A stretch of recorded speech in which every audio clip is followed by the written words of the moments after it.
Bienvenidos, historiadores modernos. Bienvenidos a un viaje que nos llevará 2400 años atrás, a una época en la que el destino de la civilización occidental pendía de un hilo, a una guerra que duró casi 3 décadas, que enfrentó a las dos ciudades más poderosas de Grecia y que terminó destruyendo a ambas. Esta noche vamos a hablar de la Guerra del Peloponeso, el conflicto que enfrentó a Atenas contra Esparta, democracia contra oligarquía, mar contra tierra, palabras contra lanzas. Es una historia de ambición desmedida y errores fatales, de genios políticos y generales incompetentes, de plagas que diezmaron ciudades y expediciones que terminaron en masacre. Es, en muchos sentidos, la primera guerra mundial de la historia occidental. Y lo más inquietante es cuánto se parece a nuestro propio tiempo, porque la guerra del Peloponeso no fue solo un conflicto militar, fue una guerra ideológica, una guerra económica, una guerra de propaganda. Fue una guerra en la que las alianzas cambiaban, los antiguos enemigos se convertían en aliados, y los principios se sacrificaban en el altar de la supervivencia. ¿Te suena familiar? Antes de continuar, si este tipo de contenido te interesa, si disfrutas aprendiendo sobre los momentos que definieron nuestra historia, te invito a dejar un me gusta y a suscribirte al canal. Pero solo si realmente lo disfrutas, solo si sientes esa misma fascinación por el pasado que me impulsa a mí a investigar estos eventos. Y si tienes alguna reflexión, algún paralelo con el presente que quieras compartir, déjalo en los comentarios. La historia cobra vida cuando la discutimos juntos. Ahora atenúa las luces. Ponte cómodo. Deja que el ruido del mundo moderno se desvanezca por un momento. Porque lo que estás a punto de escuchar no es solo historia antigua, es un espejo, un reflejo de las fuerzas que siguen moldeando nuestro mundo hoy. ¿Alguna vez te has preguntado qué se siente vivir en una superpotencia en declive? Tomar decisiones que parecen racionales en el momento, pero que conducen inexorablemente al desastre. Ver cómo los líderes que prometieron gloria te llevan a la ruina. ¿Qué harías tú si tu ciudad, tu forma de vida, tu visión del mundo estuviera amenazada por un enemigo que representa todo lo opuesto a lo que crees? ¿Lucharías? ¿Negociarías? ¿Huirías? ¿Y si te dijera que las decisiones que tomaron los atenienses y espartanos hace 24 siglos siguen resonando en las salas del poder hoy? Que los mismos errores, las mismas tentaciones, las mismas trampas, acechan a cada generación que cree ser más sabia que las anteriores? Prepárate, porque acabas de despertar en el año 479 a.C. El humo de las guerras médicas aún flota en el aire. Los persas han sido derrotados, y Grecia, victoriosa pero dividida, está a punto de desgarrarse a sí misma en la guerra más devastadora que el mundo antiguo haya conocido. Bienvenido a la Guerra del Peloponeso. El año es 479 a.C. Tú estás de pie en las ruinas de la Acrópolis de Atenas, contemplando los escombros de templos que los persas incendiaron apenas meses atrás. El olor a madera quemada aún persiste. Las columnas de mármol yacen rotas como huesos de gigantes caídos. Pero en los ojos de los atenienses que te rodean, no hay derrota. Hay algo más peligroso. Hay ambición. Grecia acaba de lograr lo imposible. Ha derrotado al imperio persa, la superpotencia de su época, un coloso que se extendía desde Egipto hasta la India. En Maratón, en las Termópilas, en Salamina y Platea, los griegos han demostrado que el coraje y la estrategia pueden vencer a la superioridad numérica. Pero la victoria tiene muchos padres, y ahora 2 ciudades reclaman el liderazgo del mundo griego. Esparta lideró la alianza terrestre. Sus hoplitas murieron en las Termópilas, comprando tiempo con su sangre. Su general Pausanias comandó la victoria decisiva en Platea. Por tradición, por prestigio, por derecho de sacrificio, Esparta debería liderar la Grecia de posguerra. Pero Atenas tiene otros planes. Tú caminas hacia el puerto del Pireo y lo que ves te quita el aliento. Cientos de trirremes, esas naves de guerra largas y esbeltas, con 3 filas de remeros a cada lado, se mecen en las aguas del Egeo. La flota ateniense, construida a toda prisa antes de la invasión persa, gracias a la visión de un hombre llamado Temístocles, es ahora la fuerza naval más poderosa del Mediterráneo. Y el mar, en el mundo antiguo, es poder. En los años siguientes, Atenas hace algo extraordinario. Forma la Liga de Delos, una alianza de ciudades-estado griegas del Egeo, supuestamente para defenderse de futuras agresiones persas. Cada miembro contribuye con barcos o dinero. El tesoro común se guarda en la isla sagrada de Delos. Al principio, la liga es genuinamente defensiva. Las flotas combinadas limpian el Egeo de piratas y guarniciones persas, liberan ciudades griegas en Asia Menor, extienden la influencia helénica hasta Chipre y Egipto. Pero gradualmente algo cambia. Atenas comienza a tratar a sus aliados no como socios, sino como súbditos. Las ciudades que intentan abandonar la liga son sometidas por la fuerza. El tributo anual, que comenzó siendo voluntario, se vuelve obligatorio. Y en el año 454, el tesoro de la liga es trasladado de Delos a Atenas, oficialmente por seguridad. Tú observas cómo ese oro financia la reconstrucción de la Acrópolis. El Partenón, ese templo que se convertirá en símbolo eterno de la civilización griega, se construye con el dinero de los aliados. Es magnífico, es glorioso y es en cierto sentido un monumento al imperialismo. Tucídides, el gran historiador ateniense que documentará la guerra que se avecina, lo expresará con claridad brutal. Los fuertes hacen lo que pueden y los débiles sufren lo que deben. Atenas se ha convertido en un imperio marítimo que controla las rutas comerciales del Egeo, que impone su moneda y sus pesos y medidas a sus aliados, que instala democracias afines en ciudades que antes tenían oligarquías. Y Esparta observa: los espartanos son un pueblo de pocas palabras. Su cultura valora la acción sobre el discurso, la disciplina sobre la creatividad, la estabilidad sobre el cambio. Durante generaciones han dominado el Peloponeso, esa península que forma el sur de Grecia, mediante una red de alianzas con ciudades oligárquicas que comparten sus valores. Ahora ven cómo Atenas crece, cómo su flota se multiplica, cómo su influencia se extiende, cómo su modelo democrático amenaza el orden establecido. El historiador Tucídides identificará la causa fundamental de la guerra, que se avecina con una frase que resonará a través de los siglos. El crecimiento del poder ateniense y el temor que esto inspiraba en Esparta hicieron inevitable la guerra. Es lo que los estudiosos modernos llaman la trampa de Tucídides.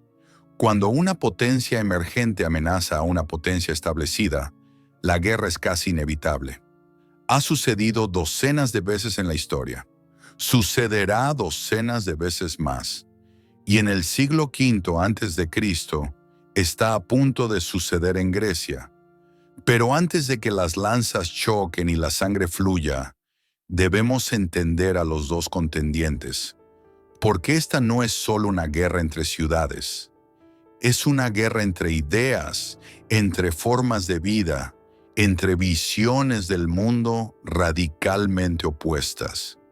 Y esa rivalidad, esa tensión fundamental, es el tema de nuestro próximo capítulo. Imagina dos ciudades, separadas por apenas 300 kilómetros de montañas y llanuras, hablando el mismo idioma, adorando a los mismos dioses, compartiendo los mismos mitos ancestrales, y sin embargo, tan diferentes como el día y la noche. Tú caminas por las calles de Atenas en el año 440 a.C., en el apogeo de su gloria. El ágora bulle de actividad. Filósofos debaten en las esquinas. Mercaderes venden cerámica pintada, aceite de oliva, telas teñidas de púrpura. El teatro de Dionisio presenta las tragedias de Sófocles y Eurípides. En la colina del Pnyx, los ciudadanos se reúnen para votar las leyes que gobernarán su ciudad. ¿Es una democracia imperfecta? Sí. Solo los hombres adultos nacidos de padre y madre atenienses pueden votar. Las mujeres, los esclavos, los extranjeros residentes están excluidos. Pero dentro de esos límites, es un experimento radical. El gobierno del pueblo, por el pueblo, para el pueblo.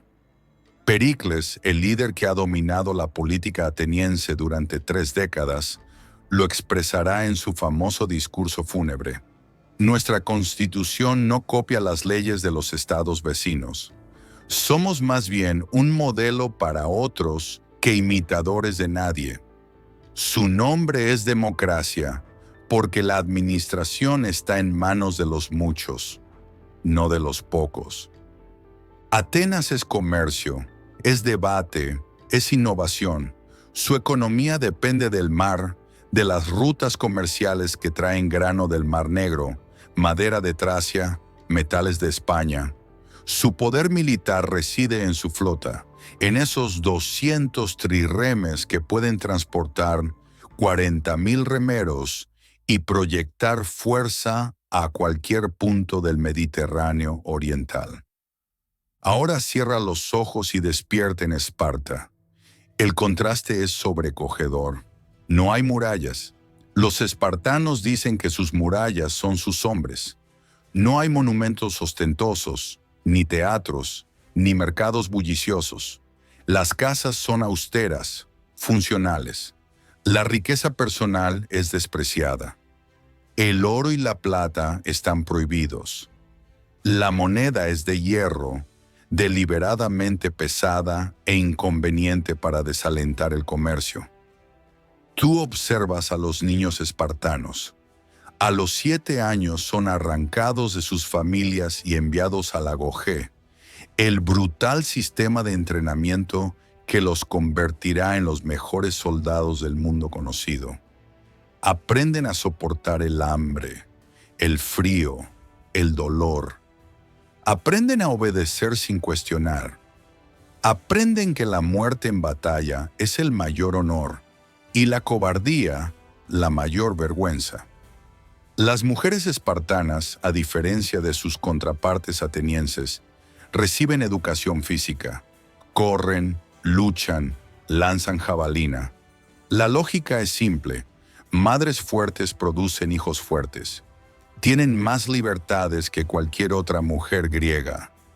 Pueden poseer propiedades, pueden hablar en público, pero su propósito último es el mismo: producir guerreros.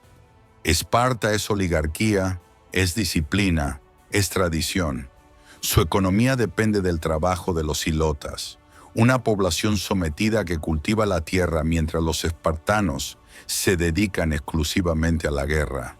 Es un sistema brutal, casi un apartheid antiguo, donde los ilotas superan en número a sus amos en una proporción de 7-1 y son mantenidos bajo control mediante el terror sistemático. Cada año los céforos espartanos declaran formalmente la guerra a los ilotas, permitiendo que los jóvenes espartanos los cacen y maten sin consecuencias legales. Es la cripteia, un rito de paso que endurece a los futuros soldados y mantiene aterrorizada a la población sometida. El poder militar espartano reside en su ejército terrestre, en esa falange de hoplitas con escudos de bronce y lanzas de fresno que no ha conocido la derrota en generaciones. En las Termópilas, 300 espartanos y sus aliados detuvieron al ejército persa durante 3 días. Murieron hasta el último hombre, pero su sacrificio se convirtió en leyenda. 2 ciudades, 2 sistemas, 2 visiones del mundo. Atenas dice, el hombre es la medida de todas las cosas. Esparta dice, el Estado es la medida de todas las cosas. Atenas pregunta, ¿qué podemos crear? Esparta pregunta, ¿qué podemos soportar? Atenas mira hacia el mar, hacia el horizonte, hacia lo desconocido. Esparta mira hacia adentro, hacia la tradición, hacia lo probado. Durante décadas, estas 2 potencias han coexistido en una paz incómoda. Han luchado juntas contra Persia, han firmado tratados, han respetado, a regañadientes, las esferas de influencia de la otra. Pero la tensión crece. Los aliados de Esparta se quejan del imperialismo ateniense. Los aliados de Atenas temen la intervención espartana. Incidentes menores escalan. Ultimátums son lanzados y rechazados. Y en el año 432 a.C., los espartanos convocan una asamblea de la Liga del Peloponeso. La pregunta es simple. ¿Ha violado Atenas los términos de la paz? ¿Es hora de ir a la guerra? Los corintios, aliados de Esparta y rivales comerciales de Atenas, hablan primero. Sus palabras son fuego. Los atenienses son innovadores, rápidos en concebir y ejecutar sus planes. Ustedes, espartanos, son conservadores, lentos en actuar, temerosos de arriesgar lo que tienen. Ellos son audaces más allá de su fuerza. Ustedes tímidos por debajo de la suya. Si no actúan ahora, si no frenan su crecimiento, pronto será demasiado tarde. Los espartanos votan. La mayoría decide que Atenas ha violado el tratado. La guerra es inevitable. Y en el verano del año 431 a.C., el ejército espartano cruza la frontera del Ática. El trueno de Marte ha comenzado a sonar. El sol de verano cae implacable sobre los campos del Ática. Tú estás de pie en una colina, observando cómo columnas de humo se elevan desde las granjas y los olivares que tu familia ha cultivado durante generaciones. El ejército espartano ha llegado y con él la destrucción. 60.000 hoplitas del Peloponeso marchan en formación perfecta. Sus escudos de bronce brillan bajo el sol. El polvo que levantan sus pies oscurece el horizonte. Es la fuerza terrestre más poderosa que Grecia ha visto jamás, y viene directamente hacia Atenas. El rey Arquidamo II de Esparta lidera la invasión. Es un hombre viejo, prudente, que ha intentado evitar esta guerra. Conoce a Pericles personalmente.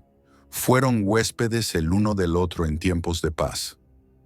Pero la presión de sus aliados, especialmente los corintios, ha sido irresistible.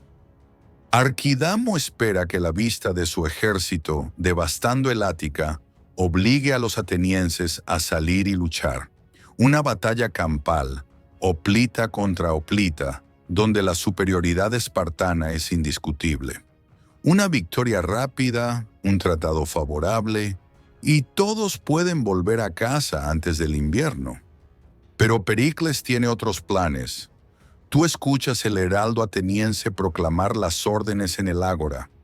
Todos los ciudadanos del campo deben abandonar sus tierras y refugiarse dentro de los muros largos. Esos muros, construidos décadas antes, Conectan Atenas con su puerto del Pireo en un corredor fortificado de casi 8 kilómetros.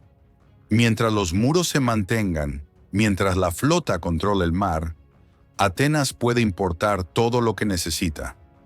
Puede sobrevivir indefinidamente. Es una estrategia brillante y es una estrategia devastadora para quienes deben ejecutarla.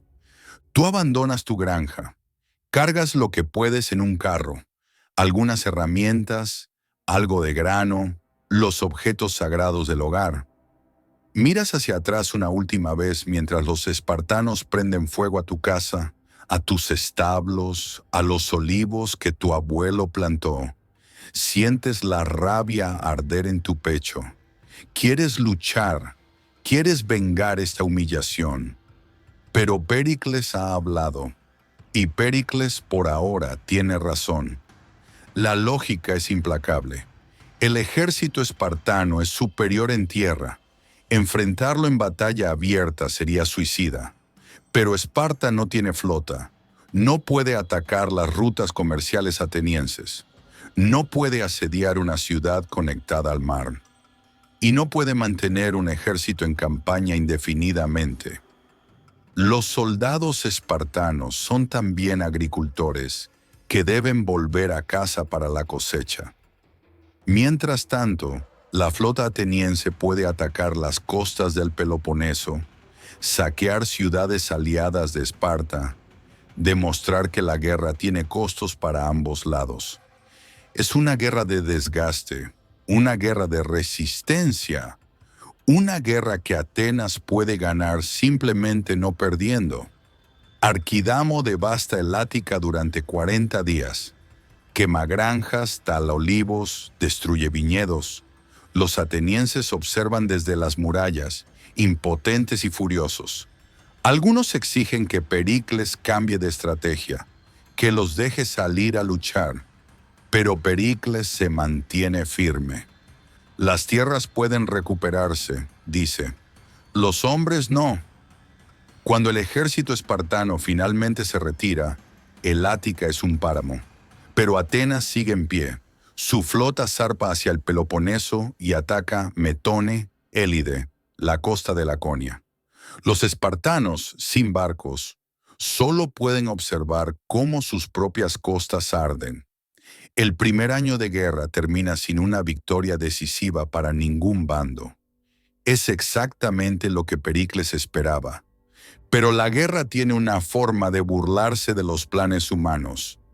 Porque dentro de los muros largos, en ese espacio atestado, donde decenas de miles de refugiados se hacinan en condiciones insalubres, algo terrible está gestándose. Algo que ninguna estrategia puede prever, ninguna flota puede combatir, ningún muro puede detener. La peste está llegando a Atenas, y con ella el fin de una era.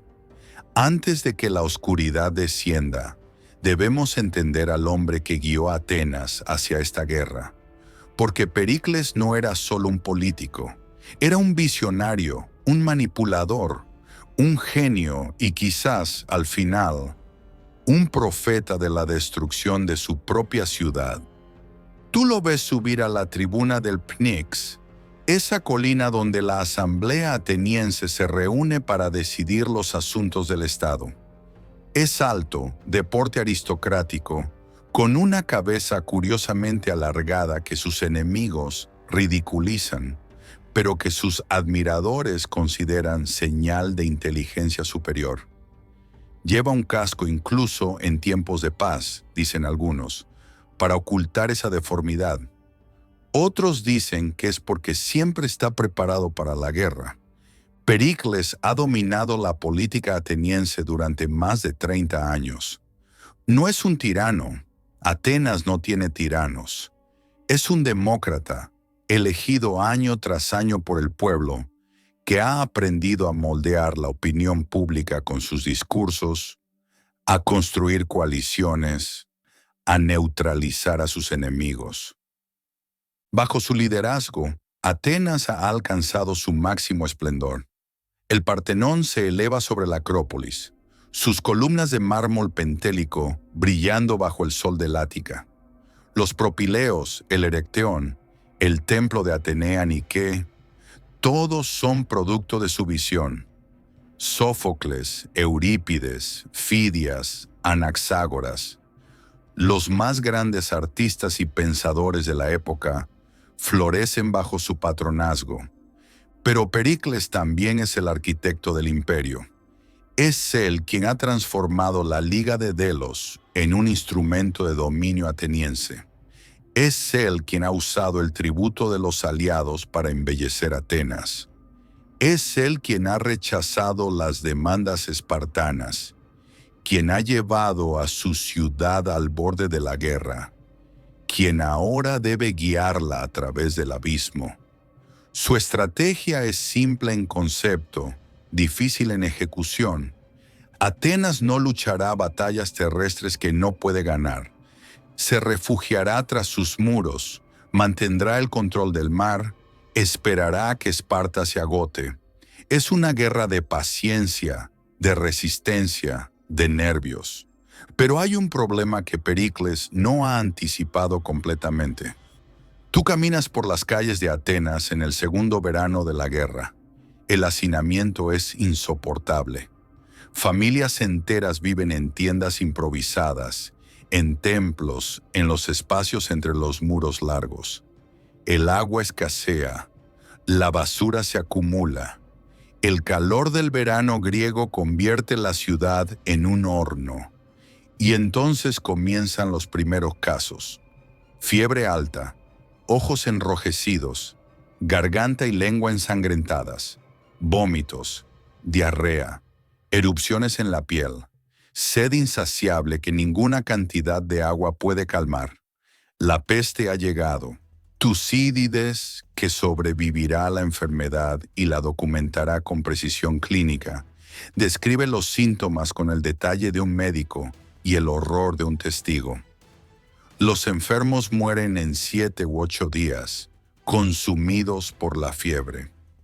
Los que sobreviven a menudo pierden dedos, genitales, la vista. Algunos pierden la memoria, incapaces de reconocer a sus propios familiares. Los historiadores modernos han debatido durante siglos sobre la naturaleza de la plaga de Atenas. Tifus, viruela, fiebre tifoidea, ébola. Análisis de ADN realizados en 2006 sugirieron fiebre tifoidea, pero no hay consenso definitivo. Lo que sí sabemos es el impacto. En los próximos 4 años morirá aproximadamente 1/3 de la población ateniense, quizás 75,000 personas, soldados, marineros, artesanos, filósofos, hombres, mujeres, niños. La peste no distingue entre ricos y pobres, entre ciudadanos y esclavos, y entre los muertos estará Pericles. Tú despiertas en una Atenas que ya no reconoces. El olor es lo primero que te golpea. Carne putrefacta, humo de piras funerarias, el hedor dulzón de la enfermedad. Los cuerpos se apilan en las esquinas, porque no hay suficientes manos sanas para enterrarlos. Los templos, antes lugares de esperanza, se han convertido en morgues improvisadas. La peste ha destruido algo más que cuerpos. Ha destruido el tejido social de la ciudad. Tucídides lo describe con una precisión que hiela la sangre. Los hombres, sin saber qué sería de ellos, se volvieron indiferentes a toda regla de religión o ley. Todas las costumbres funerarias que antes observaban fueron trastornadas y enterraban a los muertos como podían. Muchos, careciendo de los medios necesarios, porque ya habían perdido a tantos familiares, recurrían a los recursos más desvergonzados, llegando antes que otros a piras que no les pertenecían. Arrojaban sus propios muertos y les prendían fuego. La ley se desmorona. ¿Por qué respetar las normas cuando la muerte puede llegar mañana? ¿Por qué ahorrar dinero? ¿Por qué mantener la reputación? ¿Por qué temer a los dioses cuando la peste mata sin discriminación, sin justicia, sin sentido? Los atenienses, ese pueblo orgulloso que se consideraba favorecido por Atenea, comienza a dudar de sus dioses. Los oráculos habían prometido victoria. Los sacrificios habían sido realizados correctamente. ¿Por qué entonces este castigo? Algunos recuerdan una antigua profecía: vendrá una guerra doria y con ella una peste. Otros señalan que el oráculo de Delfos había favorecido a Esparta antes de la guerra, prometiendo que el dios Apolo lucharía de su lado. ¿Es la peste el arma de Apolo? En medio del caos, Pericles intenta mantener el rumbo. Pronuncia su famoso discurso fúnebre, honrando a los caídos del primer año de guerra, exaltando los valores atenienses, la democracia, la libertad, la belleza. Es un discurso magnífico, quizás el más grande de la antigüedad, preservado por Tucídides para la posteridad. Fijamos nuestra mirada en la grandeza de Atenas tal como realmente es, dice Pericles, y deberíamos enamorarnos de ella. Y cuando su gloria nos impresione, recordemos que fue adquirida por hombres que sabían su deber y tenían el coraje de cumplirlo. Pero las palabras, por hermosas que sean, no detienen la peste, y la peste alcanza a Pericles. En el año 429 a.C., el hombre que había guiado a Atenas durante una generación cae enfermo. La fiebre lo consume lentamente, robándole primero las fuerzas, luego la claridad mental. Sus hijos legítimos ya han muerto de la misma enfermedad. Su hermana también. Cuando finalmente expira, Atenas pierde no solo a un líder, sino a la única persona capaz de mantener unida su fracturada política. Tucídides, que admiraba a Pericles a pesar de sus defectos, ofrece un epitafio revelador. Durante todo el tiempo que estuvo al frente del Estado en tiempos de paz, condujo a la ciudad con moderación y la mantuvo segura, y fue bajo su liderazgo que Atenas alcanzó su mayor grandeza. Cuando estalló la guerra, demostró que también había calculado correctamente su poder. Sobrevivió a su comienzo 2 años y 6 meses, y después de su muerte, su previsión sobre la guerra fue aún más reconocida. Porque él les había dicho que si permanecían quietos, cuidaban su flota, no intentaban extender su imperio durante la guerra, y no ponían en peligro la ciudad, prevalecerían. Pero ellos hicieron todo lo contrario. Esas últimas palabras son proféticas, porque sin Pericles, Atenas se embarcará en aventuras cada vez más temerarias, liderada por demagogos que prometen victorias fáciles y entregan desastres. La peste eventualmente remite. Los supervivientes desarrollan inmunidad. La vida, de alguna manera, continúa. Pero Atenas ha cambiado. La ciudad que emerge de la plaga es más dura, más cínica, más desesperada. Y la guerra, lejos de terminar, está apenas comenzando. Porque mientras Atenas enterraba a sus muertos, Esparta y sus aliados no han permanecido ociosos, y el conflicto está a punto de extenderse por todo el mundo griego. Los años pasan, el 428, el 425, el 422. La guerra que comenzó como un enfrentamiento entre 2 ciudades se ha metastatizado, extendiéndose como un cáncer por todo el cuerpo de Grecia. Tú observas el mapa del mundo griego y cada punto es un campo de batalla. En Mitilene, en la isla de Lesbos, los aliados atenienses se rebelan. Atenas responde con brutalidad. La asamblea vota ejecutar a todos los hombres adultos y esclavizar a las mujeres y niños. Un barco zarpa con las órdenes. Al día siguiente, La asamblea recapacita y envía un segundo barco para anular la orden. Llega justo a tiempo, pero el mensaje es claro. La democracia ateniense es capaz de atrocidades. En Platea, esa pequeña ciudad que luchó junto a Atenas en Maratón, los espartanos imponen un asedio de 2 años. Cuando finalmente cae, los prisioneros son ejecutados uno por uno tras un simulacro de juicio. ¿Qué bien habéis hecho a Esparta en esta guerra? Es la única pregunta. La respuesta, inevitablemente, es ninguno. 200 plateos mueren. Las mujeres son esclavizadas. La ciudad es arrasada. En Corcira, la actual Corfú, estalla una guerra civil entre demócratas pro-atenienses y oligarcas pro-espartanos. Tucídides describe las atrocidades con horror apenas contenido.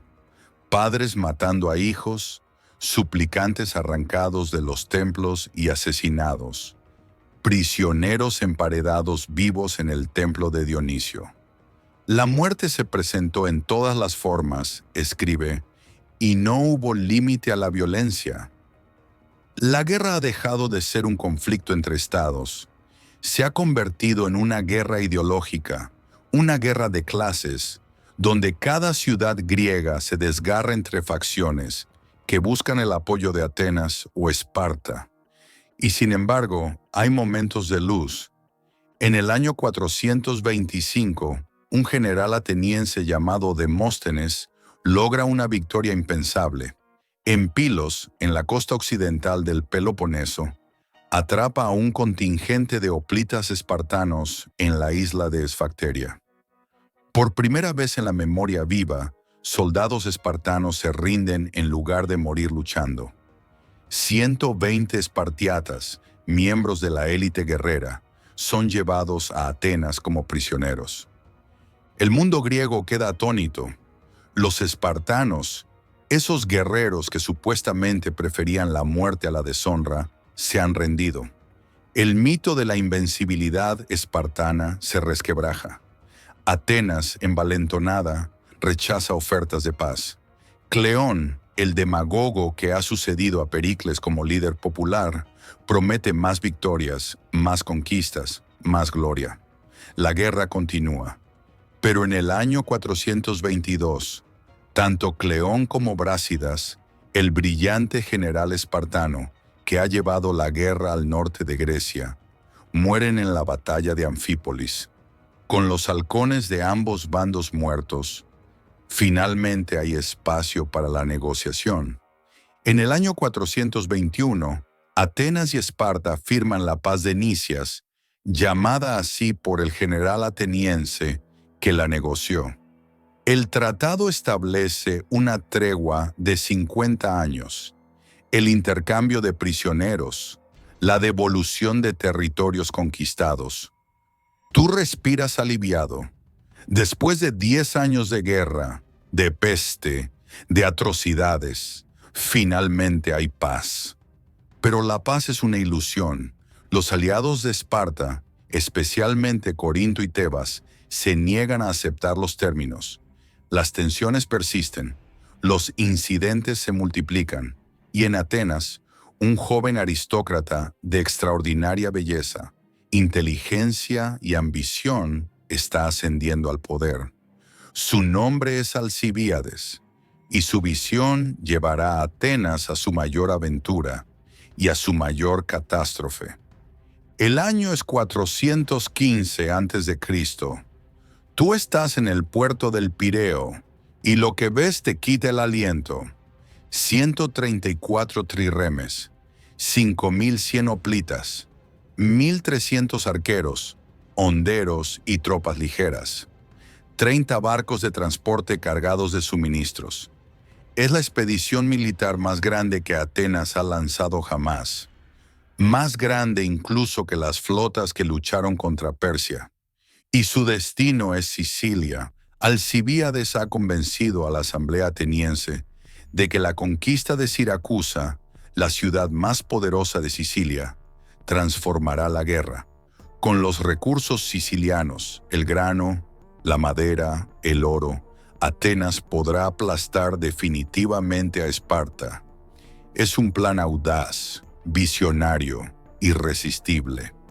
Nicias, el general prudente que negoció la paz, ha intentado disuadir a la asamblea. Ha enumerado los riesgos, la distancia, la dificultad de mantener líneas de suministro, la fortaleza de Siracusa. Pero su estrategia ha fallado espectacularmente. Al exigir más barcos, más soldados, más recursos, esperaba asustar a los atenienses. En cambio, los ha entusiasmado aún más. Si la expedición necesita tantos recursos, razonan, debe ser porque la recompensa será proporcionalmente grande. La flota zarpa en el solsticio de verano, con toda Atenas reunida en el puerto para despedirla. Es un espectáculo de poder y orgullo, de trompetas y estandartes, de libaciones a los dioses y cantos de victoria.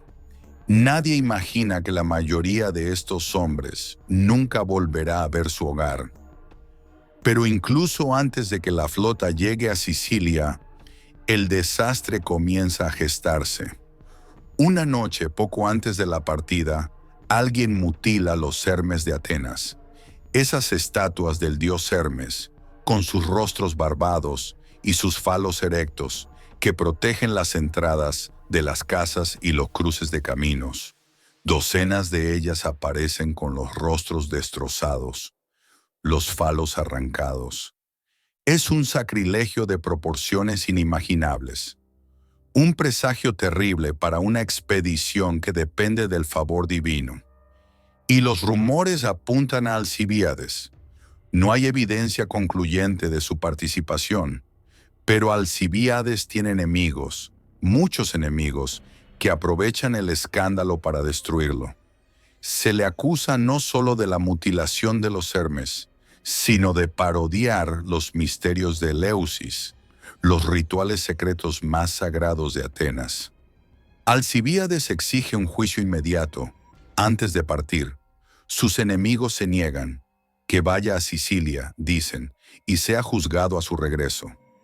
Saben que en su ausencia podrán manipular el proceso, reunir testigos falsos, asegurar su condena.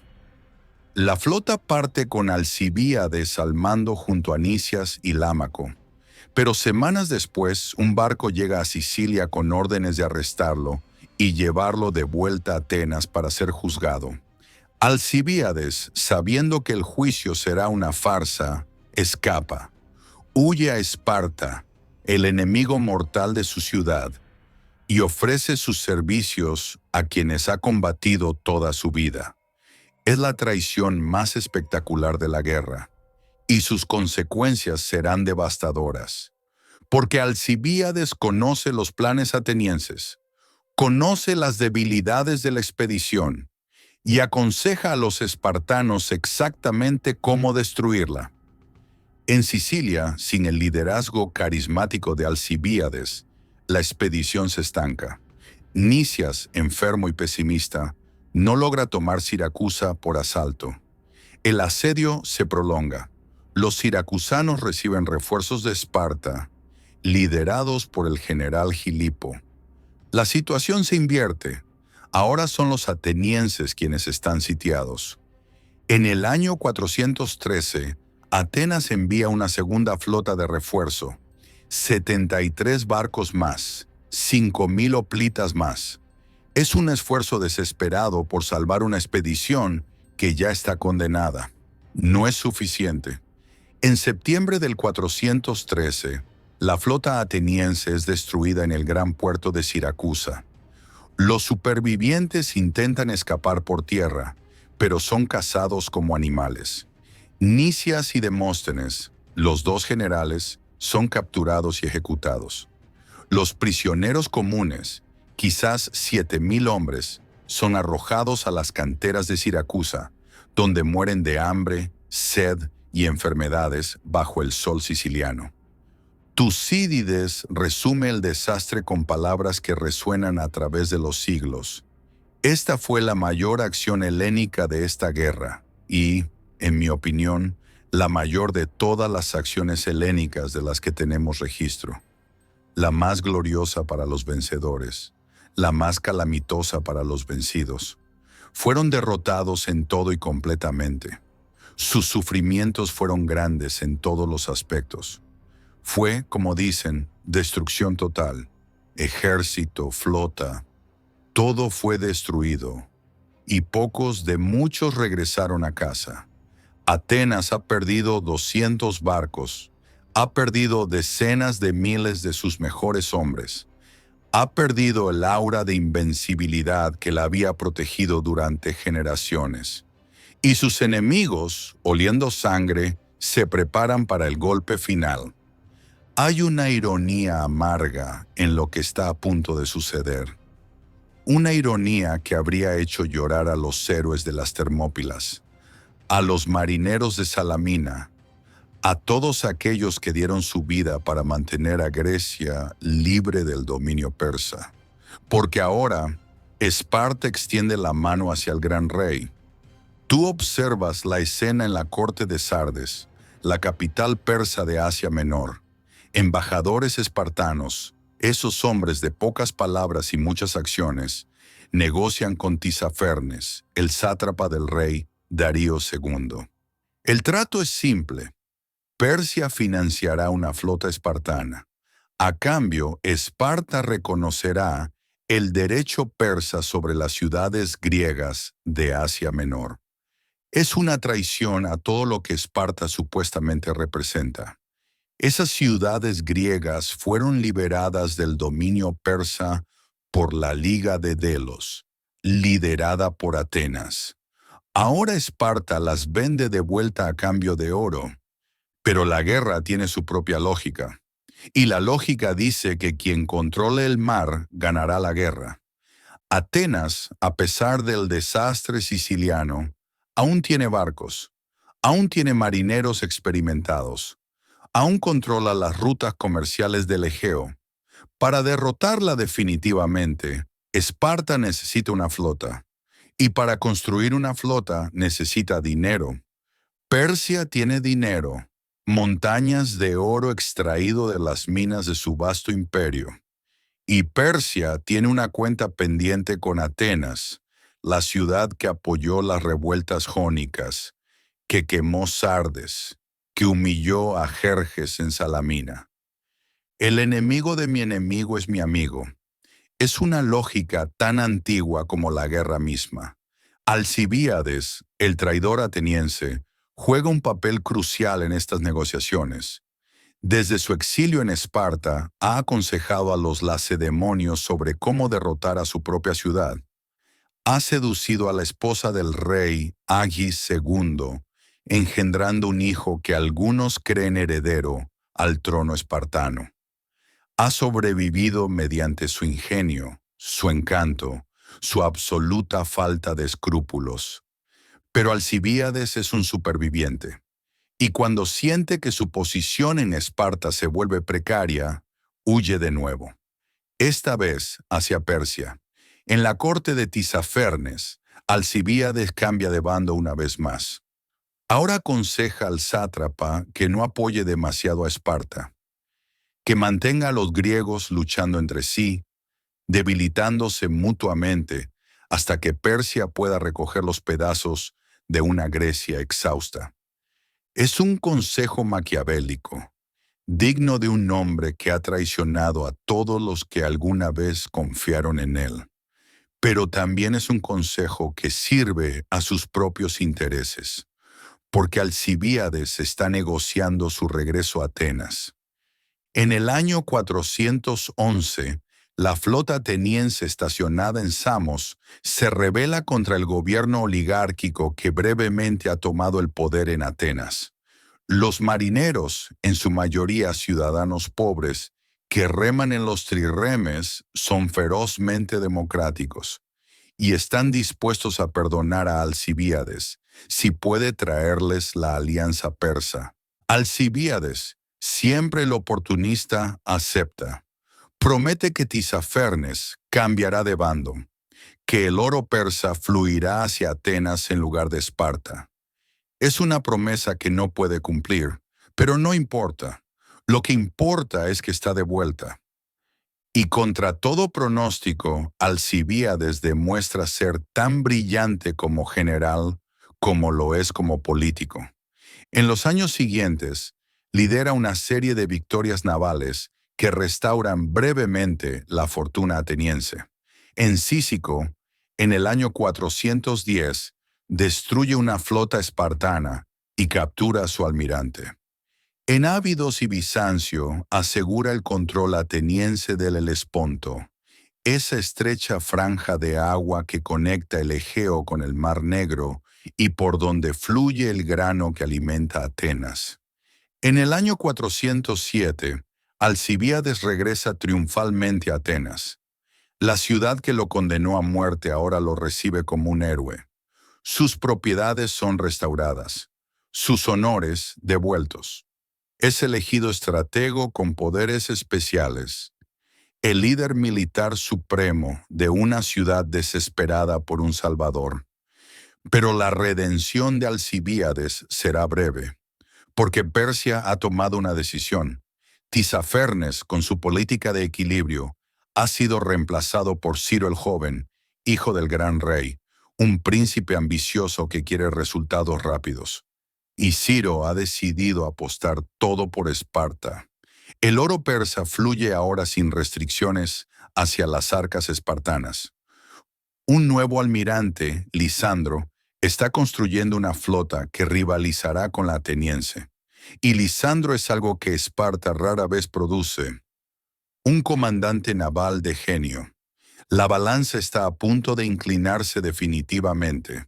En el año 406, mientras Alcibíades está ausente de su flota, su segundo al mando desobedece órdenes y ataca a Lisandro en Notio. Es una derrota menor, pero suficiente para que los enemigos de Alcibíades en Atenas lo destituyan del mando. Alcibíades, sabiendo que un tercer exilio probablemente será el último, se retira a un castillo privado en el Helesponto. Desde allí observará, impotente, cómo su ciudad marcha hacia la destrucción. Y esa destrucción llegará en las playas de un lugar llamado Egospótamos. El año es 405 a.C. El verano está terminando, y con él, el mundo que Atenas ha conocido durante un siglo. Tú estás en la playa de Egospótamos, en la orilla europea del Helesponto. A tu alrededor, 180 trirremes atenienses descansan varados en la arena. Los marineros han desembarcado para buscar comida y agua. Los generales discuten sobre estrategia en una tienda improvisada. El ambiente es de tensa espera. Al otro lado del estrecho, apenas a 3 kilómetros de distancia, la flota espartana de Lisandro observa. Durante 4 días la rutina se ha repetido. Cada mañana, la flota ateniense cruza el estrecho y desafía a Lisandro a combatir. Cada mañana, Lisandro rechaza el desafío, manteniendo sus barcos en formación defensiva. Cada tarde los atenienses regresan a Egospótamos, desembarcan y se dispersan en busca de provisiones. Es un patrón peligroso. Alcibíades, desde su castillo cercano, lo ha visto. Ha cabalgado hasta el campamento ateniense para advertir a los generales. La posición es vulnerable. Los hombres están dispersos. Lisandro está esperando el momento perfecto para atacar. Pero los generales atenienses, resentidos con el hombre que una vez los eclipsó, rechazan su consejo. Nosotros somos los comandantes ahora, no tú, le dicen. Alcibíades se retira sacudiendo la cabeza. El quinto día comienza como los anteriores. La flota ateniense cruza el estrecho, desafía a Lisandro, es ignorada, regresa. Los marineros desembarcan, hambrientos y frustrados. Se dispersan por el campo en busca de comida. Y entonces Lisandro ataca. Tú ves las velas espartanas desplegarse en el horizonte. Ves los trirremes enemigos cruzar el estrecho a velocidad máxima, sus remeros impulsándolos con precisión mortal. Ves el pánico extenderse por la playa mientras los marineros atenienses corren hacia sus barcos. Demasiado tarde, siempre demasiado tarde. La batalla, si puede llamarse así, dura apenas minutos. De 180 barcos atenienses, solo 9 escapan bajo el mando de Conón, uno de los pocos generales que mantuvo su nave preparada. El resto son capturados o destruidos. 3.000 o 4.000 prisioneros atenienses son ejecutados en la playa, degollados uno por uno mientras el sol se pone sobre el Helesponto. Lisandro ha destruido la flota ateniense, no en una batalla épica, no en un enfrentamiento de titanes, sino en una emboscada que explotó la negligencia y la arrogancia de los comandantes atenienses. Es un final anticlimático para el poder naval que dominó el Egeo durante 70 años. Pero la guerra rara vez ofrece finales dramáticos. Ofrece errores, oportunidades perdidas, momentos de descuido que se pagan con sangre. La noticia llega a Atenas en un barco que navega toda la noche. Tú puedes imaginar el momento. El mensajero desembarcando en el Pireo, corriendo por los muros largos, llegando a la ciudad al amanecer. Jenofonte, el historiador que continuará la obra de Tucídides, describe la reacción. Esa noche nadie durmió. Lloraban no solo por los muertos, sino por ellos mismos, pensando que sufrirían lo mismo que habían infligido a los melios, a los istieos, a los esioneos, a los toroneos, a los eginetas y a muchos otros griegos. Los atenienses recuerdan sus propias atrocidades. Los pueblos que masacraron, las ciudades que arrasaron, los prisioneros que ejecutaron, y ahora temen que el mismo destino les espere. Lisandro no tiene prisa. Sabe que Atenas, sin flota, sin grano del Mar Negro, sin esperanza de rescate, caerá por su propio peso. Navega lentamente por el Egeo, sometiendo una por una las ciudades del imperio ateniense. Cada guarnición ateniense que captura es enviada de vuelta a Atenas, aumentando el número de bocas que alimentar en una ciudad que ya no puede alimentarse a sí misma. Es una estrategia cruel y brillante. Atenas morirá de hambre y sus propios ciudadanos serán el instrumento de su muerte. El asedio comienza en el otoño del 405. Para el invierno, la situación es desesperada. Tú caminas por las calles de Atenas en la primavera del año 404 a.C. El silencio es lo que más te impacta. Una ciudad que alguna vez bullía de actividad, de debate, de vida, ahora está sumida en un silencio de muerte.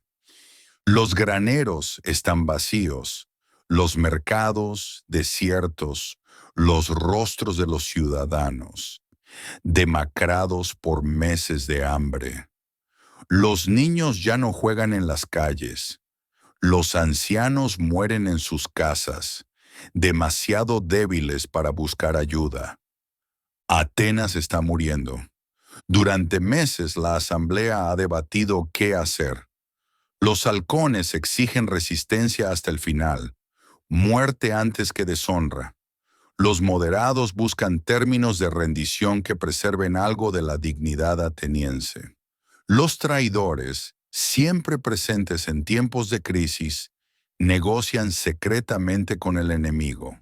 Terámenes, un político de lealtades cambiantes, es enviado a negociar con Lisandro. Pasa 3 meses en el campamento espartano, supuestamente buscando los mejores términos posibles. Sus enemigos sospechan que simplemente está esperando a que el hambre haga su trabajo, que una Atenas más desesperada aceptará condiciones más duras. Finalmente los términos llegan. Atenas debe demoler los muros largos y las fortificaciones del Pireo. Debe entregar todos sus barcos excepto 12. Debe permitir el regreso de los exiliados políticos. Debe convertirse en aliada de Esparta, siguiendo su liderazgo en política exterior. Son términos duros, pero no tan duros como algunos esperaban.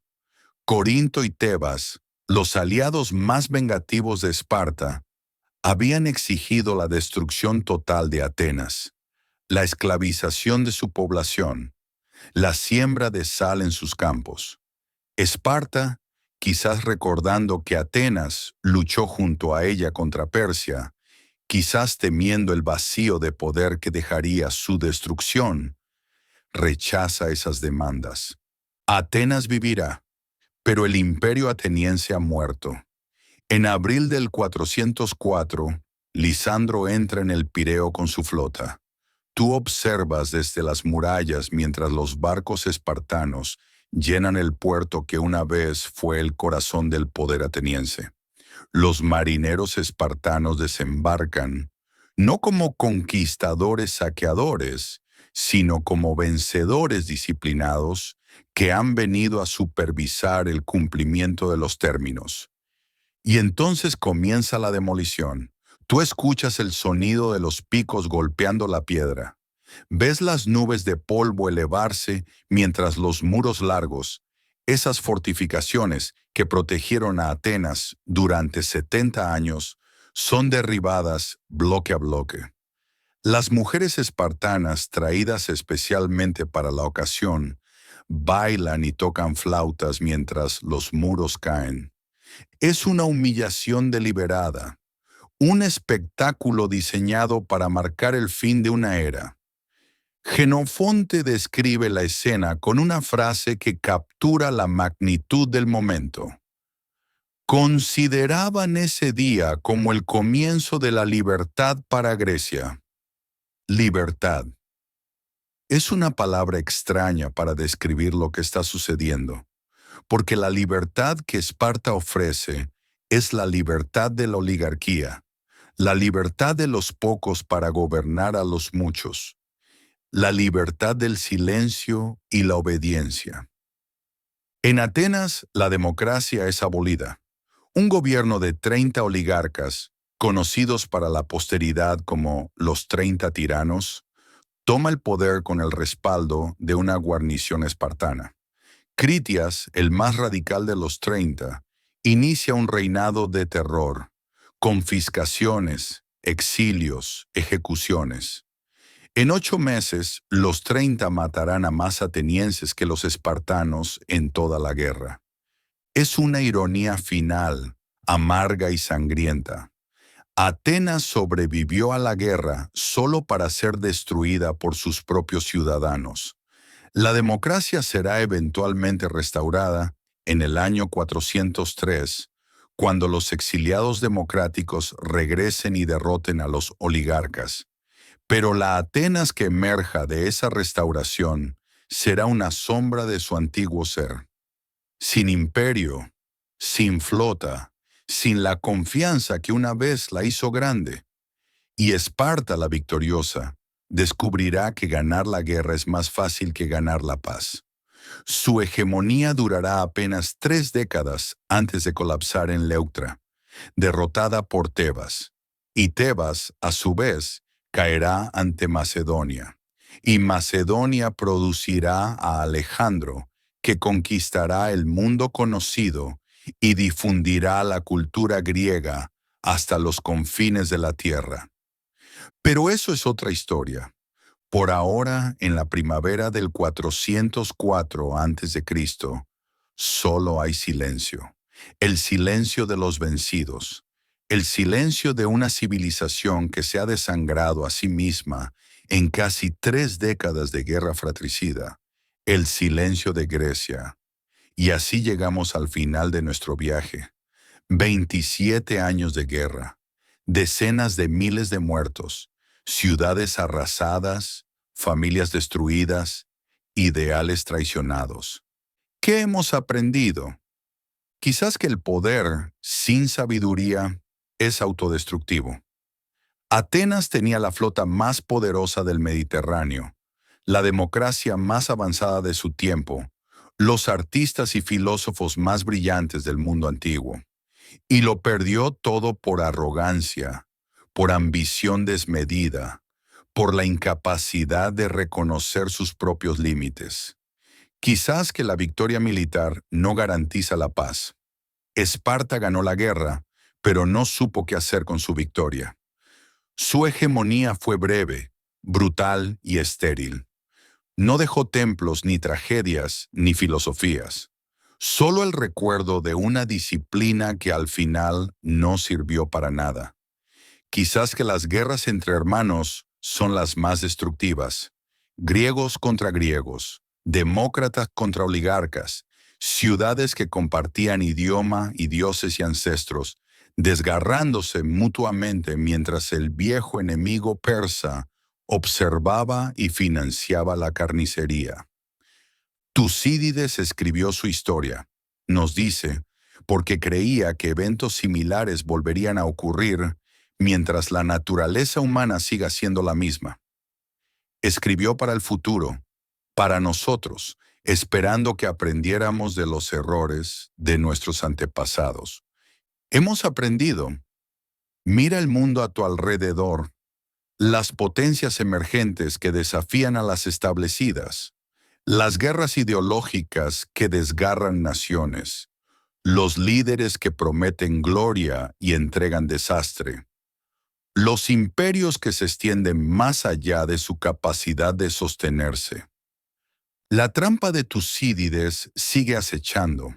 Los errores de Atenas y Esparta siguen repitiéndose, con diferentes nombres, en diferentes lugares, pero con la misma lógica implacable. Y sin embargo, hay esperanza, porque de las cenizas de la guerra del Peloponeso surgió algo inesperado. La cultura griega, lejos de morir, se transformó. Platón, que vivió la guerra siendo niño, fundó su academia y sentó las bases de la filosofía occidental. Aristóteles, su alumno, educó a Alejandro Magno, y Alejandro llevó el idioma griego, el pensamiento griego, el arte griego, hasta Egipto, Persia, la India. La semilla plantada en el suelo ensangrentado de Grecia floreció en todo el mundo conocido. Quizás esa es la lección final, que las civilizaciones caen, pero las ideas perduran, que los imperios se desmoronan, pero la cultura sobrevive, que incluso en los momentos más oscuros, algo de valor puede preservarse para las generaciones futuras. Los hoplitas que murieron en Platea y Anfípolis, los marineros que se ahogaron en Siracusa y Egospótamos, los ciudadanos que sucumbieron a la peste en Atenas, todos ellos son polvo ahora. Pero las palabras que escribieron, los templos que construyeron, las ideas que concibieron, siguen vivas. Y mientras recordemos su historia, mientras aprendamos de sus errores y honremos sus logros, ellos no habrán muerto en vano. Gracias por acompañarme en este viaje, historiadores modernos. Gracias por tu paciencia, tu curiosidad, tu disposición a mirar hacia el pasado para entender mejor el presente. La guerra del Peloponeso terminó hace 24 siglos, pero sus ecos siguen resonando, en las salas del poder, en los campos de batalla, en los debates sobre democracia y autocracia, sobre guerra y paz, sobre los límites del poder y las responsabilidades del liderazgo. Escucha esos ecos, aprende de ellos, y quizás, solo quizás, podamos evitar repetir los errores de aquellos que vinieron antes. Hasta la próxima. Que la sabiduría de los antiguos ilumine tu camino.